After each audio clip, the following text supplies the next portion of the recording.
All right, my name is Rich Schmidt. I'm here with Amy Streger. It's April 25th, 2022. We're at our home in Portland. Amy, thank you so much for joining us today. Thanks for coming. You know how we're going to start. First question is why wine? Why wine? I love wine. I think my affinity for wine started probably I think back to like college. Everyone was always about the beers and the hard liquors, and I honestly started liking wine in the very beginning. I'm not a big beer drinker, and as I've grown, my taste has actually, obviously got more sophisticated from what we were drinking Franzia back in the day to now all the great wines of Oregon. There's something about wine that just brings people together. It's like a celebration. It makes me, people tell stories. Everyone tastes the same wine very differently, and that's what's so exciting to me.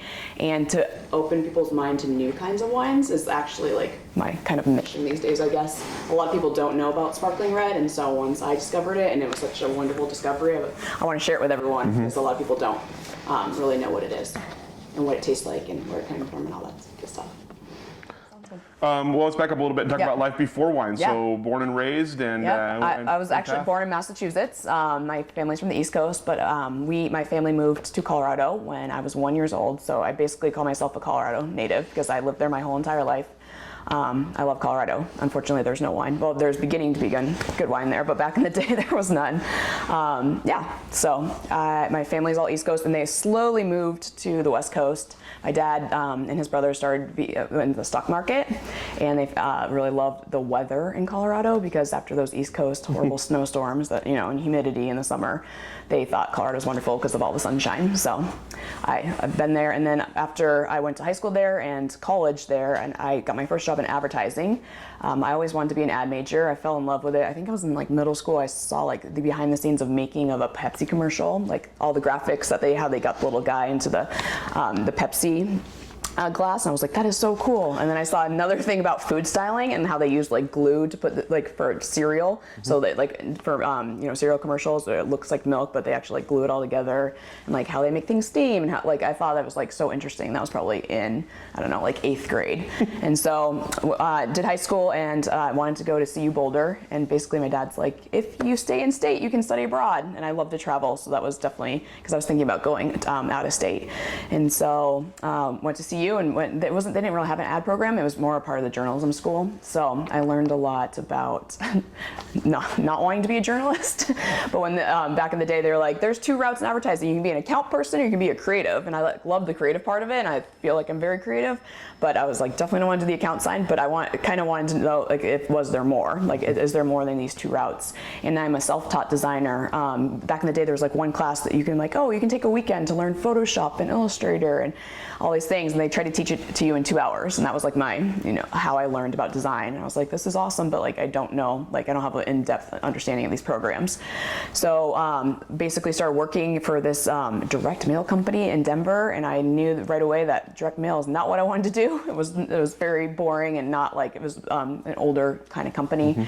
And I learned, actually my friend he was one of my ad partners from Boulder, texted me one day and was like, hey, did you see Crispin's buying property in Boulder? And Crispin Porter Bogusky was one of my favorite agencies that I had studied in school, and was like, no way, because they were in Miami, and I didn't have any really desire to live in Miami. And so as soon as we found this press release that they'd purchased land, and I was like, they're coming, so I had to get in. So once I did everything, I tried to find people, I sent my resume, I was super underqualified, I only had a couple, a year of work under my belt, but I interviewed for a project management role, and that's what started my advertising career.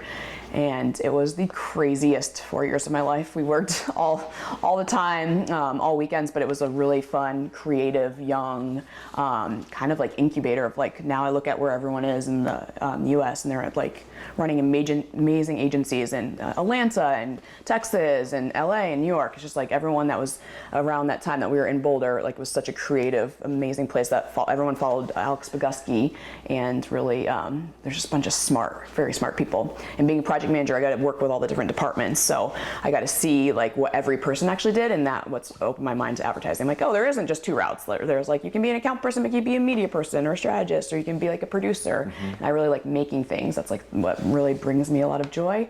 And so I kept gravitating towards studio, and I loved working with my designers because I didn't have that graphic background, but I loved what they were doing. And the more I was doing it, I was like, I can do this. And so finally one day I just asked my boss, can I try being a graphic designer? She's like, sure. She's she's like, you work hard, like go for it. And that kind of opened up the whole world of like studio. So I've been working in advertising studios basically since, when did I start? It was like 2000, when was I there? Like 2007 is basically when I started. Like ever since then I've fallen in love with the craft and the making. I don't really want to do the concepting part of it or coming up with the ideas, but I love taking someone else's idea and polishing it and making it like amazing and figuring out how to make it, because that's part of my daily challenge, is figuring out these ideas that they come up with that no one's ever done, no one's ever made, no one's ever fabricated, and making sure like it's to their vision but done in budget and on a timeline. So Boulder was fun. Like we had a great time, but I knew I'd been in Colorado my whole life and I love cities. There's something about the allure of cities. And so New York, I kept like, I want to go to New York. I want to go to New York so bad. And everyone's like, yeah, we will freelance you. And I was too nervous to like risk it all. So I did a phone interview with one agency and they're like, hey, and they hired me on a phone interview. And I was like, I'm going. So like went to my boyfriend at the time, who's now my husband. And I was like, I'm moving to New York. And he's like, okay, I guess I'm coming with you.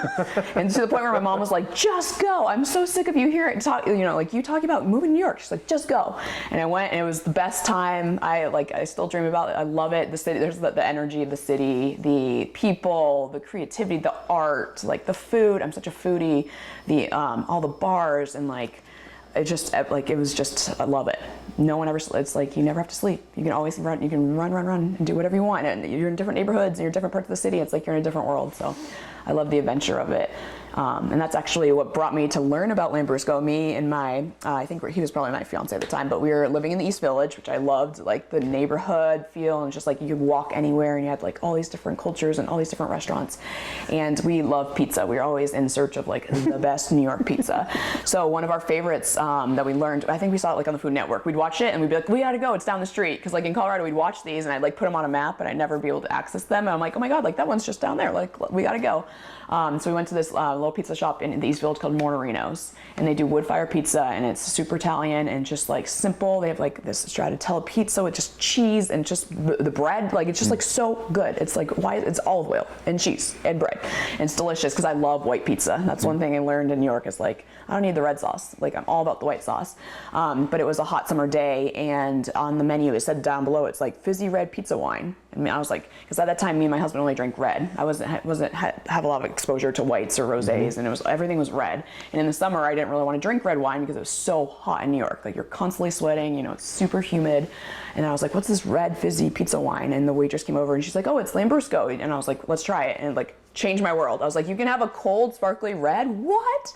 And it paired so well with pizza. And then ever since that moment, I can't even remember what year it was, I have been in search of the perfect Lambrusco. And I've learned over the years the different styles. I didn't know that there's like all different kinds of styles of Lambrusco, from Grasprioso, the darker ones, to this Sabara, which is my favorite, and like the more rosé styles, the lighter ones.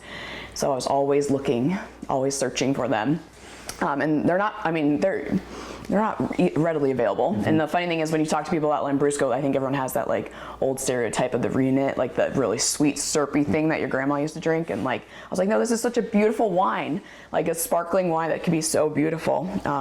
So we'd go around town like looking for it in New York. And then my husband's from Oregon. So he, we wanted to start a family and we didn't want to do it in the city.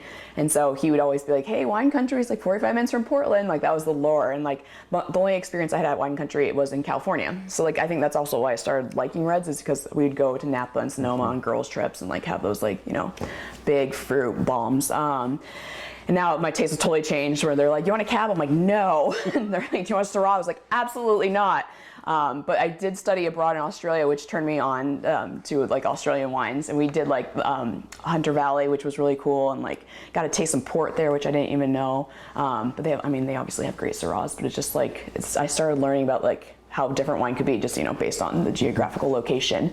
And so I think before we had moved there, he's like, let's go to wine country, and we went out there and we had the bet, and I was like, oh my, like it was so like, and this was 8 years ago, so it seemed very chill. It was very not California, very like low key, like mom and pop, which I love so much. I love like family owned wineries. I love like, I don't need the glitz and glamour. I just like the story behind the wine, and like that they're actually doing the farming, and that they really care about their product, and like it doesn't have to be all fancy. I feel like it's changed now. It's very different, but I still have my favorites that we always go to. But just seeing how So we'd go out there, and then didn't really have it. That was my first intro to Pinot, and I was like, what? Like, you can have a red that is light and beautiful and elegant and so delicious, like so delicious. And now I'm changed. I'm like, I can only drink Pinot. I'm like, don't want to be a snob, but I like just love it so much, and I love how it can just you know, like the earth, and like it just changes like wherever. Like however the soil is, however they produce it, you know, if they're doing traditional methods, it's just, I love Pinot. I think it's such a beautiful grape, and it's something that I was just like, didn't know even existed till I was here. So we did move back here, and I was like a little bit bummed to leave the city. It was hard for me to change to the slower Portland pace. Like, I was always like, why is everyone so patient? Why is everyone so passive aggressive? Like, why do people stop for pedestrians? I don't understand. Like, I had to like slow my roll. I have a lot of energy. I'm very East Coast, but as we got here, and then we'd take weekends up, and we just keep trying, like every time, and I'd like have a map. I literally have a map of like 700 wineries I've pinned, and like I just start like checking them off, and I never want to go back to the same ones, but we kept like revisiting some of our favorites, and just kept like opening this like wonderful world to me. But like as we went, like when we started going 8 years ago, it was only like everything was Pinot. You'd go to like 6 different wineries, and it's like 5 flights of Pinot, and you're like, I really want something different. And then I found out like Crawley was doing like amazing Chardonnay, and I was like, oh, like, and that's changed my mind of Chardonnay. I thought California Chardonnay, those buttery, you know, oaky bombs was like the best it could be. And then I started getting, you know, like this like wonderful high acid, like super lean Chardonnays from here that were so beautiful. And I was like, wow, that's what I want to be drinking. And that kind of opened me up to whites. And then I was like, and I loved when they had like Chardonnays to start and Pinots. And then you see that a lot more now. And some people are starting to make sparkling. I'm like, why is no one, like, I know there's Argyle who makes tons of sparkling, and they make great sparkling, but I'm like, why is no one else making sparkling? Like this, I think this wine lends itself so great to sparkling wines. And so, yeah, I like the variety now. I like that there's different, I like that people are doing Gamay and Sauvignon Blanc, and like, I love Chenin. Landmass is the ones who opened me up to Chenin Blanc, and like, oh, it's so good. Like, I can't, like, I'm always seeking like super high acid, and like, I love those fruit notes, and just like very lean, clean wines that are like zippy. I like love the zip, the part about it. So it actually during COVID, it was during 2020, we were like bummed everything was shut down. You know, there wasn't much to do with summer with our kids, and my husband booked, we went to Sugar Pine as like they had like a picnic, like a charcuterie plate you could do. So you could go get it, you could stay in your car, or kind of like go down to the river. But it was like COVID friendly, where it's just like you got your little platter. And so he bought like the charcuterie platter, and he just bought the sparkling that they had, and it was Landmass's like Brut. And I was like, I was like, what is this? Like, I stopped in my tracks because I hadn't had Oregon sparkling like that. I was like, this is insane, like insane. And we kept like looking at it, and I was like, where did this come from? And who are these people? Like, what? So I started searching. I was like, oh my gosh, it's 2 women, which I loved. And I started following them and started like tracking like what they were doing, and trying like seeking out like where their wines were. And the more wines I tasted of theirs, it was like amazing. And then during COVID, they did a very wonderful thing, and they did Frosé, where they deliver to your door, and they come and talk to you, and like you could buy their wines. And I was like, this is like door-to-door service, and like Melanie is so like charismatic and so smart and so kind. And I did a Sunday wine school during COVID, which all went online, and so she did like a presentation about sparkling and like showed the corks, and I was like, she was just so smart, and she has just this like technical knowledge, but she like can talk to you so you understand it. Like, it's kind of like layman's terms, or she's like, think of an apple, and when an apple, you know, it's been sitting out, it starts to oxidize, and like, so she can put really simple principles and put it to winemaking and make it understood. Because I always like, I like wine, I like grapes, but I don't know how you get like from grapes to wine. I don't understand. And so she'd come on the porch, and we talk, and she'd drop off her Frosé, and like we just like, you know, had like became like a friendship. And then it was I think it was 2021, my husband, for my birthday, I kept talking about like, what, like, I don't know, I just like kind of like when I was telling my mom, I want to go to New York, I kept talking about like, I want to make this wine, I just didn't know how to, because I've known a couple winemakers, but like everyone's kind of on their own agendas. And so my husband looked at me, he's like, if you want to make wine, who would you make it with? I was like, Melanie. Melanie makes the best sparkling in Oregon. Like, I think her whites and her sparklings are insane. Like, they're the best, and I think she's really smart to have that niche market and to like stay away from the big red market. And then he surprised me, like he gave me a fake bottle of wine, and it said like, your sparkling red with Landmass. And I was like, what? And he's like, because I reached out to her, and she's like, let's do it. She was game. Like, that's what I love. She's always about experimenting and like collaboration. And I couldn't believe it. I was like, are you for sure? And I was like, but do I get to do harvest? And he's like, you do it, like, talk to her. And so I wrote her, I was like, this is a dream of mine. I was like, I can't, like, I've had this thing, my vision in my head ever since I tasted my first Lambrusco. I would go around wineries and be like, I'd be like, can you make Lambrusco style wine here? And everyone would say yes, but no one was doing it. And being in advertising, knowing niche markets, I'm like, this could be a really powerful, wonderful wine. And so she's like, yeah, let's do it. Like, let's collaborate. And so I like took a week off of work. I got to do harvest, like rented a van. Like I learned they are the hardest working women in the valley. They do everything themselves. Two women. They have like no egos. They get slack from people all the time. Like they are driving forklifts. They are pressing tanks. They're lifting up these. I'm like they're my height and my weight. I'm like, dear God, like so strong. And it was funny. I was working out. I'm like, I got to get ready for harvest. Like this is going to be intense. But it was like such a like I got to go check the fruit. And ours is from Eola Amity from Temecula. And like so from testing the fruit into waiting to like the perfect bricks and then like actually like seeing like pulling it all in and getting it off the vine. And then like I love that she's like, get it out of the sun. Like she's a temperature freak, which is like, I think her wine is so good because she doesn't take any shortcuts. Like everything is too precise. It's scientific. It's like, she's like, that's certain temperatures. Like she never stops moving. This woman does not sleep. And like Malia is a force, just like whipping around the forklift and pulling the trucks. And like, I'm like, wow, like women just killing it. And I love just hearing their history and how they got into wine and how that, they've like really narrowed down their like, kind of their view on what they want to do. And so they let me go like ride along and like see the whole process from my fruit being picked to we destemmed at Andante. Karen like helped us out, which was amazing. Just seeing like she's such a powerful woman in wine. And I think there was one time where like we were destemming, she was talking and they had like a tour of people and they stopped and everyone stopped and like took a picture and it was like 4 women making wine. And and like the guy, I don't remember his name, but he was like, this is a powerful moment because it's like something you don't see, which I loved about it. I was like, yeah, we can do this. It's not that hard. I mean, it is backbreaking work, but it's so fun. And just like, there's so much detail to it. So I got to do that. And like, we kind of camped out overnight. You'd work all night, you press the fruit. And then I helped them with their, a couple of their wines. So they're one of the Pinots that they're working on. And then a Chard that they were doing that they pulled in Pinot Gris when I was there. So I got to see Pinot Gris, which is beautiful. Like the skins are so gorgeous. And I just seeing the fruit is like, and just tasting how sweet it is. And like how, like right off the vine, like it's insane. Like from, you always think of like, I don't know, I think of like Concord grapes or like table fruit grapes. So these are so different. And like when you press them, the aromas and the color, it's just like this dreamy red. And the one thing I'd given to her is my favorite Lambrusco bottle. It was like, I was like, this is what I want to make. Like, this is my goal. And she tasted and she's like, oh, that's really great. And she has this like amazing palate and she ran the labs on it. And she's like, okay, this is like what we're aiming for. And she decided that that we were going to do Pinot and Tempranillo, and she thought like the Pinot would bring the contrast, and then like the Tempranillo would bring that fruit note. And I was like, I really want this color. Like this is like I was like, this color is really important to me. And she's like, okay. So we decided to do a 5-day cold soak, and that really extracted the color. And then when we pressed it, it was just like this dreamy color. Oh, it's just like it's so beautiful. And when I tasted the juice, it was like cherry, and it was like cola, and it was like this crazy maraschino cherry, like just like on it, and it has this, but it still had that Pinot note to it, so it still had like an earthiness and a savoriness, and like a big cranberry hit and strawberry. It just like, and it was so fun to watch it change from being pressed and being put, and we did stainless, put it in the tank, and then just watching it, I'd go like check on it, and then I was there for fermentation and just all that process. It was just, I learned a lot, and it was so much science. Like I'm like, I don't know how you do this. There's so much science, and she's just like, she's just running around doing it all. And she's checking on like, and this is just one of her, 14 other wines that she's checking on and babying. And she has this like whiteboard, and it was like fruit coming in, fruit coming out, and they'd like check them off. And like they had been running, I think they'd already been at it like 25 days by the time I got there, and they still had this like crazy energy for it, and they still probably had like 15 more days. I was like, I literally can't believe from end of August to basically like early October, you don't stop. Like you do not stop. And I just loved it. It's just a life. I was just like, this is amazing, seeing how wine actually gets in the bottle.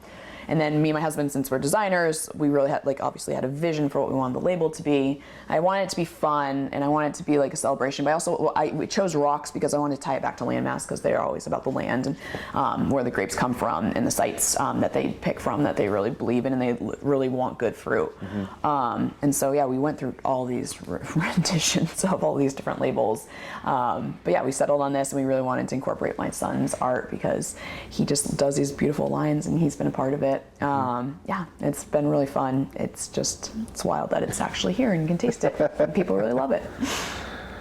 the problem with being a designer, right? Too many good ideas. Yeah, though, I mean, yeah, it's funny because as I've worked in advertisements my whole life, and I've always been servicing the creatives or servicing the client. This was the first time that I got to be the client and I got to be the creative director. And so my husband actually designed the label, but I'm a freak for like type and spacing and kerning and leading. And so I think we went like 20 rounds on kerning. He's like, stop that. I was like, no, it has to be perfect.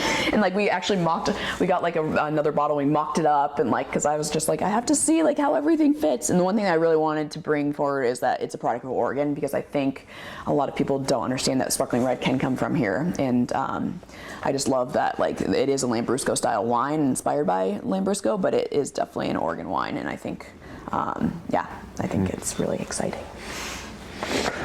Well, I'm going to come back because I have questions about the wine, obviously, but I want to back up for a little bit to the other career. Yeah. So tell me about, in the advertising, some of your favorite projects, the things you're proudest of as you look back. Yeah, so I work at a local advertising agency, very large agency. I work on everyone would be like very famous clients. I worked on KFC, so that was I worked on it for many, many years. I got to work on the craziest things, from bearskin rugs of the Colonel to Kentucky Fried Crocs, where we basically like designed the entire shoe, and we shot the chicken and did the shoe and the packaging. Influencer kits. We made this like picnic polo once. It was literally a shirt that turned into a picnic blanket that you could have a bucket of chicken on. I worked on tons of social. The last campaign I just did was the KFC Beyond Chicken, which was fun because it was our last campaign with working on KFC, and we got to change it into this like dreamy world. So it's like you taste the Kentucky Fried Miracle. So we did custom tie-dye swag kits and like screen printing and tags, and we sent them to influencers and did all this social. I also worked on like the Rudy campaign it was a football campaign where we brought Rudy back as the Colonel, and that was like, so we got to do all like the football, the banners and like the jerseys and like anything the creatives came up with. My job was to figure out how to make it look good in budget and on a timeline, and that's always the hardest part. Is like, because they're like, we want this and we want this, we want custom foam and we want and it's just like, so my job is like negotiating down the idea to a point where it's still able to be produced and that the client and obviously the creatives are really happy with it. But yeah, KFC's wild. I mean, we've done like masks for like DJ events, like anything, like that's why I loved it. It was so pop culture, like anything could have been about KFC. It was just bringing in the right ties and the right collaboration. And it was super fun. Like we sent like a chicken sandwich to space. My project, my job on that was doing the social for it, and we had Rob Lowe as the Colonel. But we literally figured out how to get a sandwich in this little bubble that was literally shot from a satellite like up into space. And then we worked with this team in Arizona, and the weather, it was too hot, it was too cold, the wind, like there are all these things.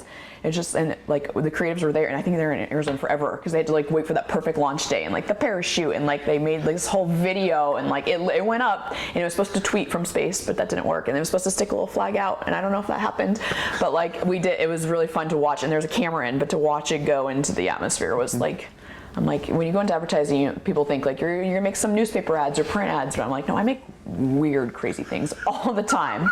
Like, and that's what I love about my job is like the creativity really rules, and it's really about the idea and like how to get into the world, and it's just like everything else will follow. So it's not like, it's like, yeah, you want those headlines, you want that press and like the buzz about it, but like when you really just put all your, like put that polish and really put really great design into it, people really gravitate to it. So, and that one thing I actually love working on is I work on Travel Oregon, and it's taught me so much about the state. 'Cause obviously being from Colorado, I don't know of all these places, and this magical place, like it's just insane.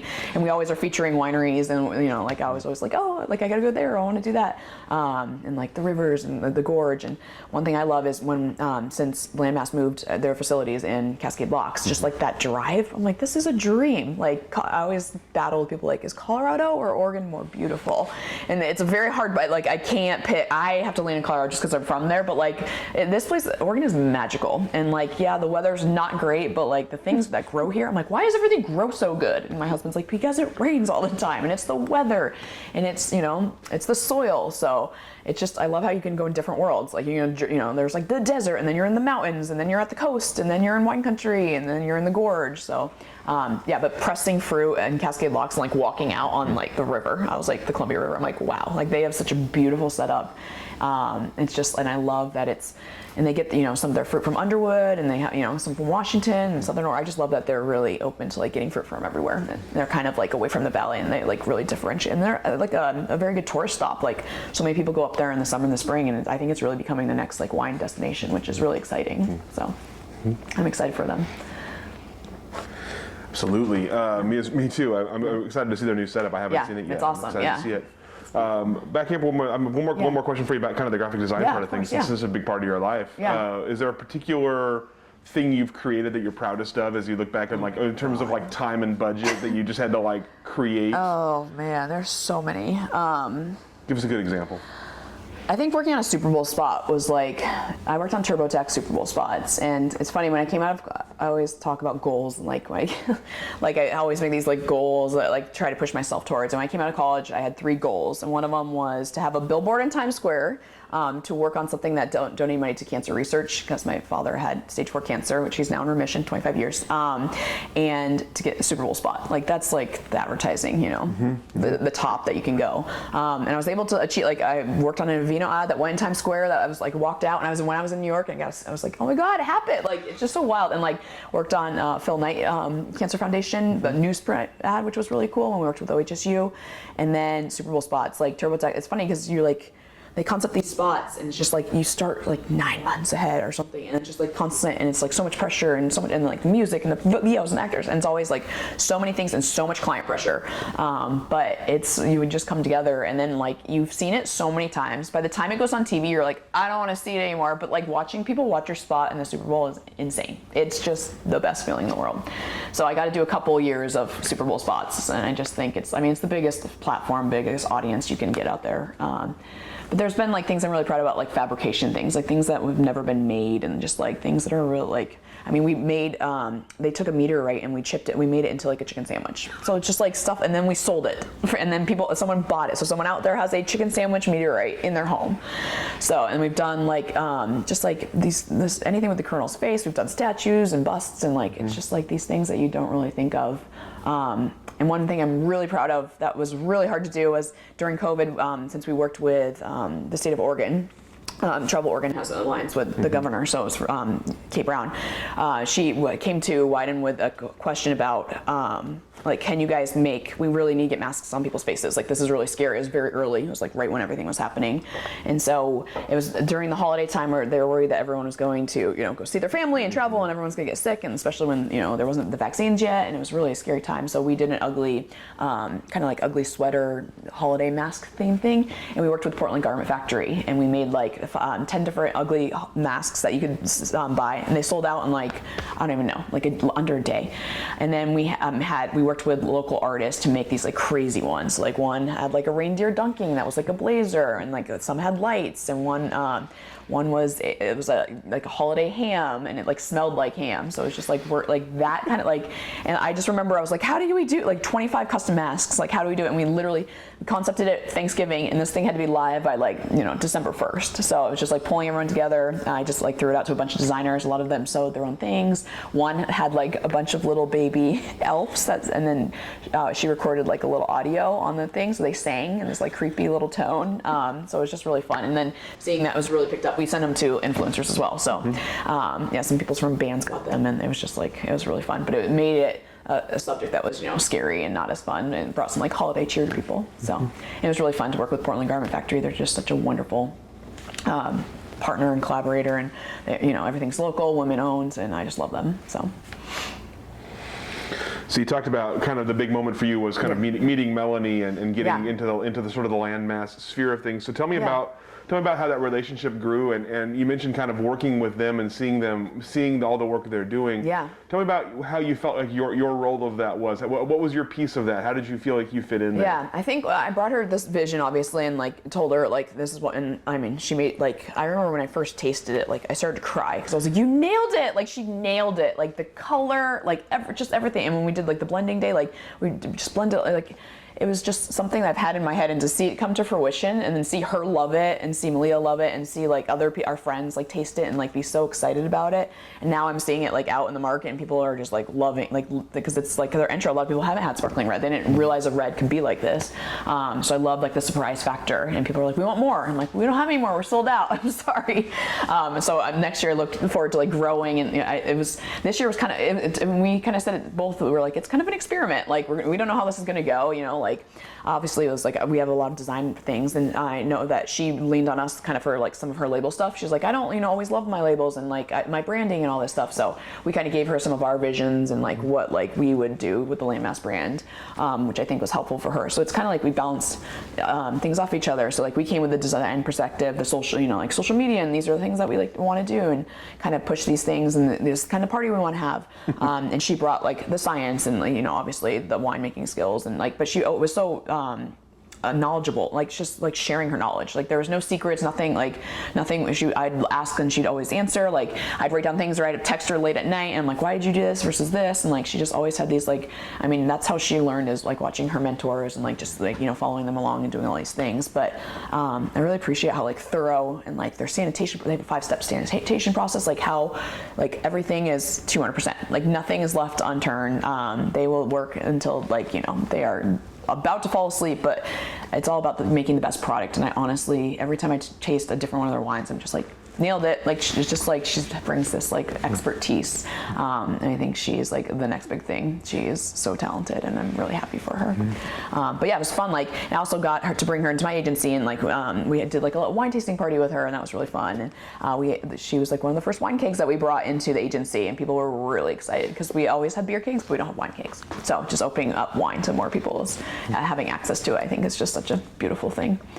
And I admire, she loves the door to door. She's so personable and like loves like talking to people and having the relationships. And I think that's why people really gravitate towards her, because she's like so approachable as like a winemaker who's very, very, very busy doing all these things, and then still approachable and like loves like sharing, her stories and like actually like sharing her wine with the people. And I love that they go door to door and bring it to people. It's pretty awesome. Tell me about the name Endless Season. Yes. Oh, Endless Season. Well, I learned a lot about trademarking wine names. Melanie was she gave me a little bit of history of some problems that they were having with names, and it is not easy to name. Like, there's no names left. Like, I think we had a list of 200 names.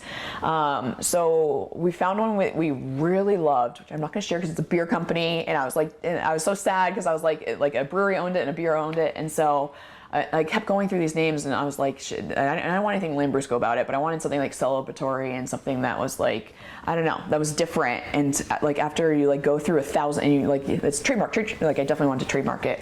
So I remember I was coming down, and I think it was like August, we still didn't have a name, and it was like, it was about to turn, so it was about to be September, and I was just like, oh, I want Endless Summer. Like I was like, I don't want it to be cold. I don't want the rain to come. I don't want it. And my husband was like, he's like, you'll be fine. And then I was like, wait. And then like I kept thinking about seasons. Like wine is so seasonal. Like I was thinking about it as like a project manager, kind of producer, like a timeline. Like you have harvest, and you in the winter you get your fruit sleeps, and then you get it bottled, and then you're marketing it. In the summer you're selling it, and then you're all the way back to harvest.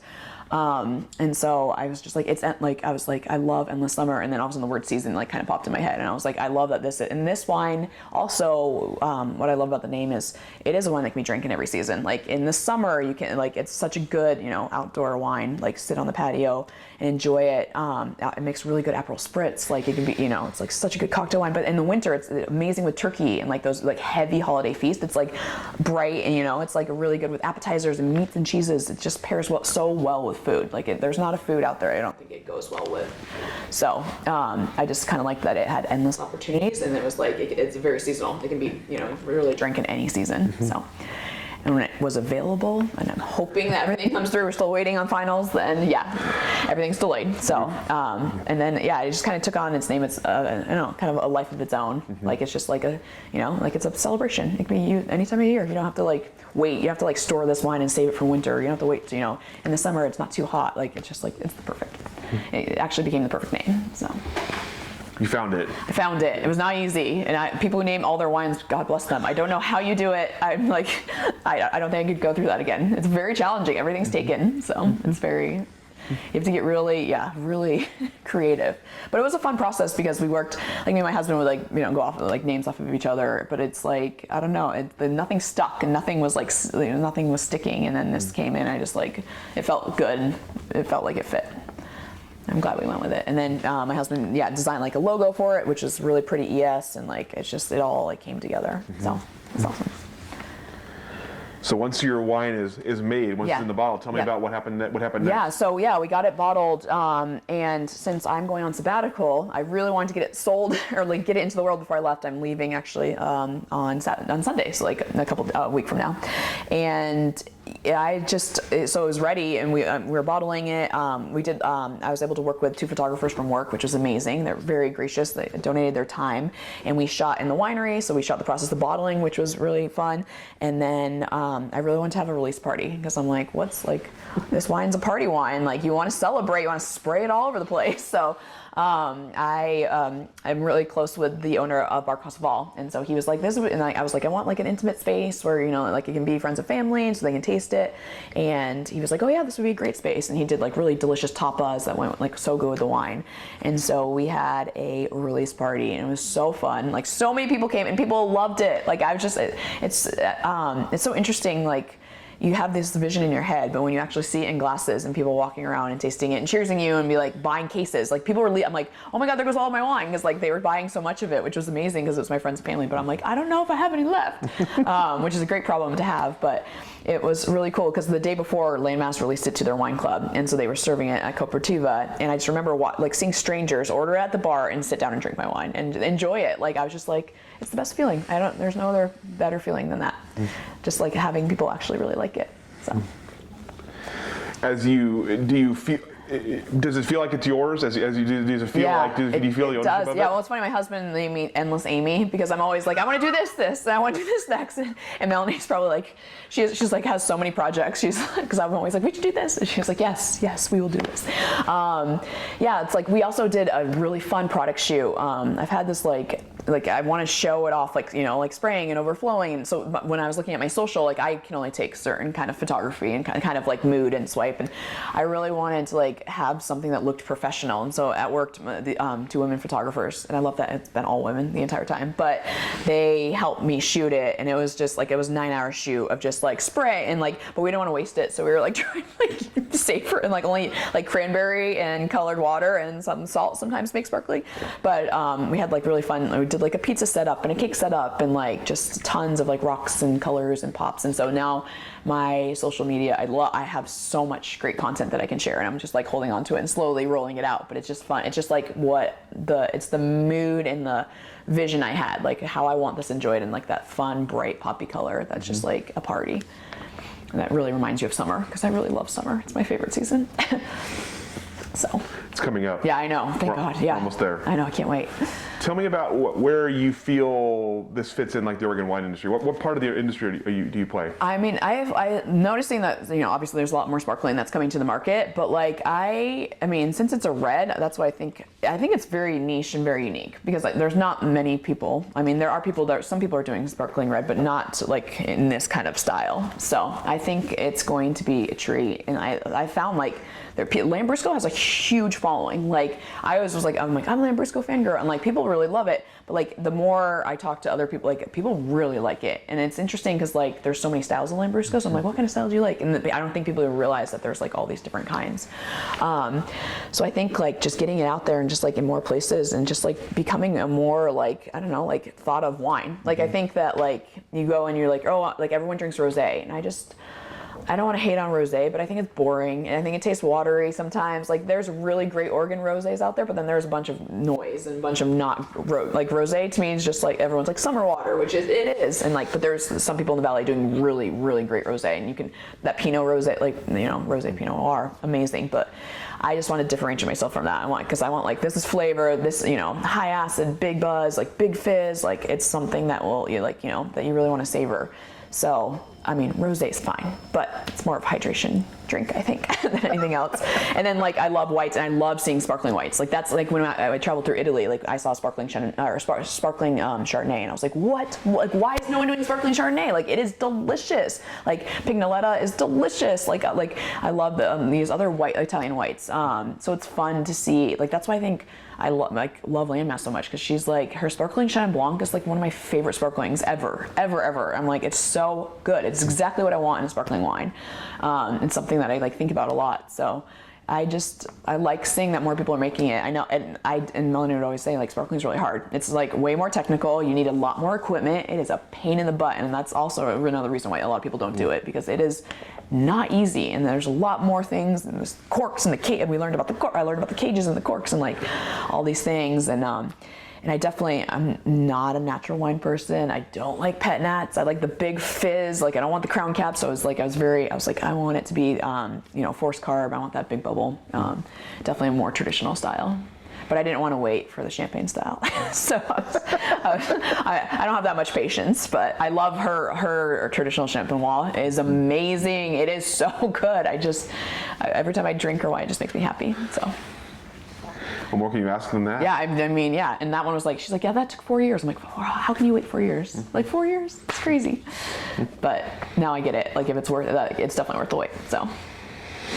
So what comes next then? You mentioned you have all these ideas. Yes, I mean, my biggest thing is, I'm traveling for my sabbatical. So after a certain amount of years at work, you get 6 weeks off. And so I'm going to Europe, and I'm bringing my wine, and I just reached out to my favorite Lambrusco maker, and I said, you inspired me to make a wine in Oregon that's just like your wine, but with Oregon grapes. I wanted to know if we could do it.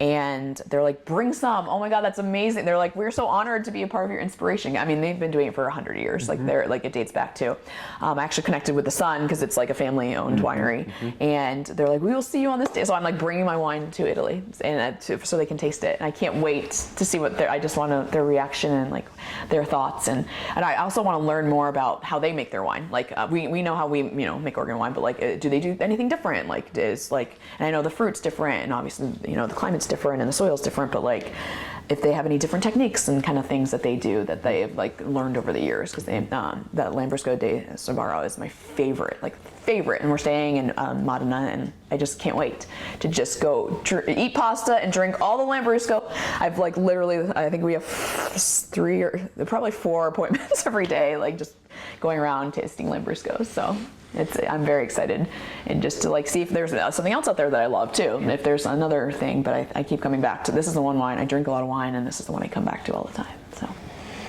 And what's going to happen Harvest 2022? I'm going to do it with Melanie again. I'm really excited to now I know what I'm getting myself into. Like I knew it was going to be a lot of work, but wow, it's a lot of work. So I mean, I have same visions, and just helping them out and being like, they're just so scrappy, and just having just the 2 of them do all of it. It's insane. I'm like, you need interns, or I'm like, so I just, any kind of where I can lend a hand, just like help clean things or like take some loads off their back, because they are just like, grinding for like 2 months. It's insane. And I'm like, please take a break. And I'm like, Melanie always laughs because I'm the snack girl. I'm like, you need to eat, you need to drink. Like they never eat. I'm like, you need to stop. I'm like, you snack. So I'm always, the one thing I thought I was like, I can't contribute wine knowledge, I can't contribute any of the science, but I can contribute snacks. So I was known as the snack girl during Harvest, which they appreciated because they were very busy. So it was fun. That is one of the most valuable positions. Yes, it is. You got to have happy winemakers, because if they're unhappy, then you have an unhappy wine. So. Are you going to make anything different this year? More? I think more. My goal is more. I want to when I came to was thinking about this wine, I was like, A, making it, and B, I really wanted to get in a bottle shop. And so we were actually in Heavenly Creature, which is awesome. It's, Joel from Cooper's Hall. Joel's a friend of ours, and he tasted it. And when he tasted it, I was like, oh no. I was like so nervous. And he's like, it's good, Amy. I was like, of course it's good. But I was just like, when you're like, you look up to people, like, he's a great wine. He has such an amazing palate, and like his picks are insane. We just went to one of his tastings. So like just getting it on the shelf, I thought was really awesome, and I'd love to get it in more bottle shops around town. Like that would be, and just be able to distribute more to I know it's really hard. Like I learned a lot about shipping wine. It's such a pain across the states, and I know it's like it is because of the liquor laws, but just getting it into more people's hands and just getting it out, because we sold out so fast. We split the I had we made 58 cases, and I took half and she took half, and mine were gone in like 32 hours, and then hers have just now sold out. So it's like it's gone. So people are like, can we get more? I'm like, so I want to be able to like let people get as much as they can, and we just didn't realize how popular and how fast it would go. So, which is, I mean, it's exciting and it makes this next year even more exciting. But yeah, just like seeing it around town, just heard people talking about it. Even like when I go up in wine country, we were members at White Rose for a long time, and Tress, the winemaker, came to my party and he tasted it, and I was like, another one where I was like, and he's like, and he bought it he brought it back to the guys that like are in the tasting room, and they all loved it. And I was like, Doggo, what'd you think? He was like, it was excellent. I was like, oh, thank you. So yeah, it's just really fun. I'm like, will anyone tell me they don't like it? I haven't heard that yet, but I like the overwhelming good reviews. That was going to be my next question, was if you had any. I know, I want someone to be like, what would you do different? I mean, me and Melanie are always like, you want to push yourself and everything. Like, what would you do differently? I want to change the label. My husband doesn't want to, so maybe that'll be something we will talk about. I always like to keep reinventing, but I really do like this look and this aesthetic, so we'll see. But yeah, we did put a lot of time into the design and like establishing in social media. I work in social media and advertising, and it is so hard to get people to like follow your page or like a post, like your content, like the reels. Like I was telling Melanie, I'm like, I don't have time to make reels. They take like way too long. Like if maybe this was my full-time job, which it is not. So, but yeah, just learning what people like and like engagement in social media. It's very interesting from a business account. Like I've always done it for my clients and like seeing those results, but like seeing it from personally, like what people like and what people want to share. Like, and it's also awesome when like people, I have no idea who they are. They just like post that they're drinking it. Just is such a great feeling. So it's really exciting. Can you see it ever being your day job? I mean, that's the funny at work. Everyone's like, "You're just gonna quit and go make wine." I'm like, I started laughing. I'm like, "Do you know there's no money in wine?" Like, I was like, I mean, like, ideally, I someday would love to like, even just like, I love pouring wine for people. People at parties, I'm always known as the person that's always like constantly like, do you need another drink? Can I make you something? Would you like a cocktail? I just really like the social interaction of like, sharing and pouring and just making people have a good time, like the conversations around, when you're together. So, I mean, yeah, if it worked out someday, I would love to do that and dedicate all my time. But I also like, I don't know, we'll see. I like to be busy, so I do a lot of things at once. You mentioned that this one is a Pinot Tempranillo blend. Is that something you're going to keep for the future, or do you have plans to experiment? I think so. Yeah, I think the Tempranillo really brought the fruitiness, and the Pinot just blend like the Pinot. Yeah, it brought because I was searching for that high acid and like, but also like delicate and like it has, and I like the savory notes, like has a little bit like rosemary and like grapefruit peel. We say it's like cherry. It has the strawberry and like that cranberry, which I think is really dreamy. And then it has a cola, but it's not sweet. And that's another thing that was really important to me, is for people to realize it was not sweet. So we even put on the label dry, like, because I think a lot of people will be like thinking back to those syrupy Lambruscos, and I really like changing the like people's opinions. And like, oh wow, this is so dry and so different than I thought it would be. Because I think people look at it and when they think red, they might think like it's going to be like a sweet wine for some reason. So definitely want to break that stereotype. And yeah, I think it's also cool thinking about like next year, just like the women in the wine industry. Like it's such a small. There's not a lot of women in, and like the women who are doing it really well, and they're fighting their way through, and they're working so hard. And they also are very supportive of each other and like collaborative. And I like even California, like there's associations that are being put together, and money being raised to like educate women to go to wine school. I had talked to Melanie. I was like. Her experience in wine school, I was like, how, like, she learned so much there, and I thought it was so interesting, like the courses and how she did it, and she did Chemick it up. But I just want to see more women in wine, because I think that, I mean, we've got different flavor profiles and different visions, and just seeing, that 3 women can make an amazing wine. Like, we can do it, and we don't need any help. We got it. So it's pretty exciting. On that note, you talked earlier about the changes you've seen in the Oregon wine industry. Yeah. What's different about it now to you than when you first saw it? I think when I arrived 8 years ago, and it's still crazy to me that the Oregon wine industry started in the 70s. Like, I just can't, like, I've read a bunch of books about like the boys up north and like Erath and all them coming, and I love their stories and how they escaped the California scene. I just feel like the California scene keeps creeping up closer and closer in our door, and like there's fancier wine rooms with glass floors and glass doors, and I don't need the fancy. I don't need like the really bougie, expensive tasting. Like I want to taste a lot of wine. I don't want to taste like 3 really, really expensive wines. Like that's to me price point. Like yeah, people are making amazing wines, but I don't think you have to spend an arm and a leg to have an amazing Pinot. Like I feel like Pinot can be approachable, even if it's. I know there's a lot more. And I know Pinot prices are really expensive, which I've learned from Melanie. Like it's an expensive fruit. Like it's expensive to use, especially if you're using it in sparkling. And your price like all the your price point and how you figure that out. But I like the moms and pops. I hope they stay around. I mean, they're the history of Oregon. They make the great wine. They've been going through all the years, all the changes in the climate, all the things, all the noise coming in. Like I mean, they're the true farmers of the land, and they really took care of it. And I'm happy that they're still here. It's just when I see wineries getting bought, I get sad. But it's the nature of the business. And I know with obviously with climate change and everything's warming up, like we're going to keep going north, and you have to to keep those. You really want that cool weather, so to keep those grapes happy. But I don't know. There's just so many, and that's what I also like. Like I love the one thing I do love watching is I love McMinnville, and we were there, and it just seemed like this one little street, and like now there's like a bunch of little like things popping up and like markets, and like I love McMinnville. I think it's so sweet, and I'm glad it's like becoming like a wine destination.